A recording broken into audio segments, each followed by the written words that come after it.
Okay, so now we're going to talk about the junction box. In another video, we talk about all the things that can go wrong with the Socozi and what you might need to replace.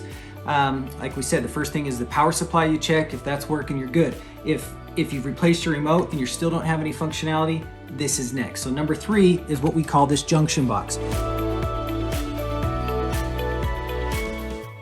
As you can see, this was the remote we just replaced, but the remote comes into this junction box.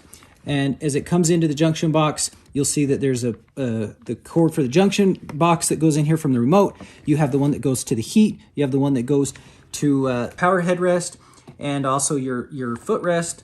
And then you have these cords right here that control kind of the massage. So if, like I said, if your remote didn't fix the problem and your power supply didn't do it, the next thing you need to do is you need to get what's called either this air supply or a junction box for the Socozi. It looks a lot more complicated than it really is to fix. We sell these, so if you need one, basically the only challenge is you got to take out these little metal clips and staples in here, undo it. This is what kind of holds this box in here. You can see it's kind of just floating on these little Velcro straps.